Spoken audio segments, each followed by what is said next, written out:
ये बात है साल 2016 की। एस्टोनिया के चंद डॉक्टर्स एक पेशेंट के ब्रेन का चेकअप कर रहे थे। तभी उन्होंने एक ऐसी चीज नोटिस की जो आज से पहले मेडिकल साइंस में किसी ने भी नहीं की थी। इस पेशेंट को एक दिमागी बीमारी थी जिसकी वजह से डॉक्टर्स इनकी ब्रेन एक्टिविटी को EEG के जरिए रिकॉर्ड कर रहे थे। हाँ, तो ये डॉक्टर्स के लिए एक रूटीन का ब्रेन चेकअप, यानी वो बहुत नॉर्मली पेशेंट का टेस्ट कर रहे थे जैसे दूसरे पेशेंट्स को किया करते हैं। लेकिन उनको इस बात का बिल्कुल इल्म नहीं था कि इस टेस्ट के दौरान कुछ ऐसा होने वाला है जो मेडिकल साइंस को पूरी तरह से हिला कर रख देगा। जी हाँ दोस्तों, टेस्ट स्टार्ट हुए अभी चंद मिनट ही गुजरे थे कि पेशेंट को अचानक हार्ट अटैक हुआ और उनकी मौत हो गई। ये हादसा डॉक्टर की जिंदगी में पहली बार हो रहा था कि कोई पेशेंट ब्रेन स्कैनिंग के दौरान ही दम तोड़ गया हो। डॉक्टर्स को अब पूरा यकीन हो चुका था कि पेशेंट की मौत के वक्त उसके दिमाग में जो कुछ भी चल रहा होगा वो इस टेस्ट में जरूर रिकॉर्ड हुआ होगा। और हुआ भी कुछ ऐसा ही। पेशेंट की मौत से पहले और उसके बाद भी उसका दिमाग जो कुछ सोच रहा था वो सब कुछ इस टेस्ट में रिकॉर्ड हुआ। ब्रेन स्कैन के दौरान मरने वाले पेशेंट एक 80 साल के कैनेडियन नेशनल थे जिनको एपिलेप्सी नाम की एक बीमारी थी। इस बीमारी की वजह से उनको बैठे बैठे दौरे पड़ने लग जाते थे और इसी वजह से डॉक्टर उनकी ब्रेन वेव्स को मॉनिटर करने के लिए EEG परफॉर्म कर रहे थे। दोस्तों, EEG यानी इलेक्ट्रोएन्सेफेलोग्राम एक ऐसा टेस्ट होता है जिसमें ब्रेन में चलने वाली इलेक्ट्रिकल एक्टिविटी को मॉनिटर किया जाता है। इस टेस्ट के जरिए 1 दर्जन के करीब इलेक्ट्रोड्स को पेशेंट के सर पर चिपकाया जाता है जो ब्रेन सेल से प्रोड्यूस होने वाले इलेक्ट्रिकल चार्ज को डिटेक्ट करता है और फिर कंप्यूटर स्क्रीन पर शो करता है। अब इस टेस्ट के रिजल्ट से डॉक्टर को कैसे मालूम पड़ता है कि इस वक्त पेशेंट के दिमाग में क्या चल रहा है, ये जानने के लिए जरूरी है कि पहले हम ब्रेन एक्टिविटी के कॉन्सेप्ट को समझ ले। इंसान के ब्रेन में 100 अरब से भी ज्यादा न्यूरॉन्स पाए जाते हैं। ये न्यूरॉन्स हमारे नर्वस सिस्टम का अहम तरीन हिस्सा होते हैं जिनका काम ब्रेन के अंदर ही एक जगह से दूसरी जगह मैसेज पहुँचाना होता है। ये मैसेज असल में एक इलेक्ट्रिकल चार्ज होता है जो ब्रेन के एक हिस्से के न्यूरॉन्स भेजते हैं और दूसरे हिस्से के न्यूरॉन्स ये इलेक्ट्रिकल चार्ज रिसीव कर उस मैसेज को प्रोसेस करते हैं और फिर बॉडी पार्ट को कोई भी एक्शन परफॉर्म करने का सिग्नल देते हैं। ब्रेन में हर वक्त इतने ज्यादा प्रोसेस एक साथ हो रहे होते हैं कि उनके नतीजे में बेशुमार इलेक्ट्रिकल चार्ज एक जगह से दूसरी जगह मूव करते हैं। इन इलेक्ट्रिकल चार्ज के मूव करने से वेव्स का एक पैटर्न बनता है जिनको ब्रेन वेव्स कहा जाता है। ब्रेन वेव्स का ये पैटर्न हर एक काम के लिए अलग अलग होता है जिनको मेडिकल साइंस में अलग अलग नाम भी दे रखे हैं। अभी तक मेडिकल साइंस 5 किस्म की ब्रेन वेव्स को पहचान सकती है जिनको gamma, beta, alpha, theta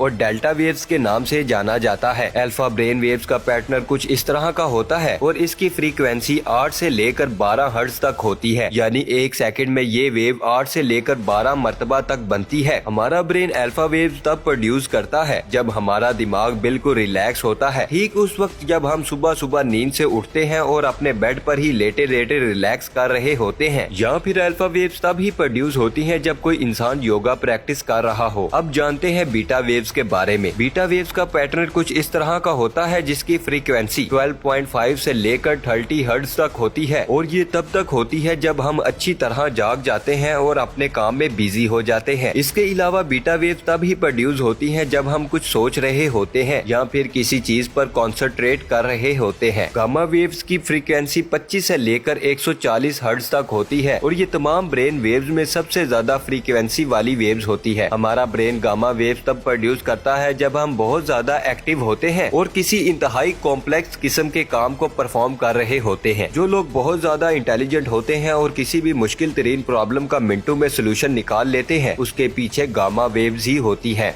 delta waves. Delta waves की फ्रीक्वेंसी तमाम ब्रेन वेव्स में सबसे कम होती है। ये सिर्फ 0.5 से लेकर 4 हर्ट्ज तक होती है। डेल्टा वेव्स हमारे ब्रेन में डीप स्लीप के दौरान पैदा होती हैं, यानी जब हम बहुत गहरी नींद में सो रहे होते हैं। डेल्टा वेव्स हमारी बॉडी में कई हार्मोन्स पैदा करती हैं, खास तौर पर ग्रोथ हार्मोन। ये वेव्स ज्यादातर बच्चों में पाई जाती हैं और जैसे जैसे इंसान बड़ा होता जाता है डेल्टा वेव्स भी कम होती जाती हैं। और सबसे आखिर में बात करते हैं थीटा वेव्स की। थीटा वेव्स की फ्रीक्वेंसी 4 से लेकर 7 हर्ट्ज तक होती है और ये किसी भी चीज को मेमोराइज करने, न्यू स्किल सीखने और डे ड्रीमिंग के दौरान में पैदा होती है। अब जब हम सब ब्रेन वेव्स की बेसिक जान चुके हैं तो अब हमें उस पेशेंट के ब्रेन स्कैन को समझने में थोड़ी आसानी होगी। जैसा कि हमने जाना कि गामा वेव्स की फ्रीक्वेंसी 25 से लेकर 140 हर्ट्ज तक होती है। इसकी रेंज के अंदर एक और रेंज भी होती है जो 30 से लेकर 100 हर्ट्ज तक होती है और ब्रेन इस खास फ्रीक्वेंसी की गामा वेव्स तब प्रोड्यूस करता है जब हम अपनी मेमोरी को इस्तेमाल कर रहे होते हैं, यानी जब हम लाइफ के खास इवेंट्स को याद कर रहे होते हैं। डॉक्टर्स ने उस कैनेडियन पेशेंट की मौत के वक्त उनके ब्रेन में बहुत ज्यादा ज्यादा गामा वेव्स नोटिस की, जो कि खास तौर पे उस रेंज में आ रही थी जब इंसान अपनी लाइफ की मेमोरी को रिकॉल कर रहा होता है। इससे पहले भी साइंसदानों ने मरते वक्त लोगों की ब्रेन एक्टिविटी को नोटिस करने की कोशिश की थी, लेकिन वो पूरी तरह उनको रिकॉर्ड नहीं कर पाए। लेकिन इस कैनेडियन पेशेंट के केस में मौत से पहले और हत्ता के मौत के बाद भी चंद मिनटों तक इनकी जिंदगी की अच्छी और बुरी यादें इनके सामने आई थी। डॉक्टर और साइंटिस्ट ने मरने वाले पेशेंट की गामा वेव्स को 2016 से लेकर 2022 तक यानी पूरे 5 सालों तक अच्छी तरह स्टडी किया और फिर ये रिजल्ट निकाला कि मरते वक्त इंसान अपनी लाइफ के इवेंट्स को याद कर रहा होता है। डॉक्टर और रिसर्चर्स की फाइंडिंग का कोई ठोस सबूत तो नहीं है, लेकिन इनकी फाइंडिंग को साबित करने के लिए उन पेशेंट से भी राब्ता किया गया जो किसी बीमारी की वजह से मरते मरते बचे थे, या फिर कुछ ऐसे पेशेंट जिनको लास्ट मोमेंट पर हॉस्पिटल पहुंचाकर उनकी जान बचा ली गई। जब उन लोगों से पूछा गया तो उनका भी यही कहना था कि उनके सामने जैसे किसी ने उनकी लाइफ का फ्लैशबैक चला दिया हो। ये एक्सपीरियंस किसी एक दो लोगों ने फेस नहीं किया, बल्कि कई लोगों ने इसी किस्म का जवाब दिया था। डॉक्टर और रिसर्चर्स ने पूरे 5 साल इस ब्रेन स्कैन को पब्लिक इस वजह से नहीं किया था क्योंकि एक तो वो उसको अच्छी तरह से स्टडी करना चाहते थे और दूसरा ये कि वो किसी और इंसान का भी मरते वक्त ब्रेन स्कैन इस कैनेडियन पेशेंट के स्कैन से मैच करना चाहते थे। लेकिन आखिरकार वो इस काम में नाकाम ही रहे। अब क्योंकि डॉक्टर्स के पास सिर्फ एक शख्स का ही मरते वक्त का ब्रेन स्कैन है, इसी वजह से उनकी ये फाइंडिंग काफी कंट्रोवर्शियल भी है। डॉक्टर ने रिसर्च पेपर्स पर यह भी लिखा है कि कैनेडियन पेशेंट ऑलरेडी एक बीमारी से गुजर रहा था जिसकी वजह से वो बहुत दवाइयाँ भी ले रहा था। ये मेडिसिन भी ब्रेन एक्टिविटी को डैमेज कर देती है, जिसकी वजह से रिजल्ट में फर्क पड़ सकता है। लेकिन इस बात के काफी ज्यादा चांसेस हैं कि जब इंसान मर रहा होता है तो उसके सामने उसकी पूरी जिंदगी का एक फ्लैशबैक चलता है, और अगर ये सच है तो जिसने अपनी जिंदगी में अच्छे काम किए होंगे मरते वक्त भी उसके सामने वैसी ही चीजें रिपीट होंगी, और जाहिर है जिसने बुरे कामों का रास्ता चुना होगा उसके सामने फ्लैशबैक भी वैसा ही आएगा।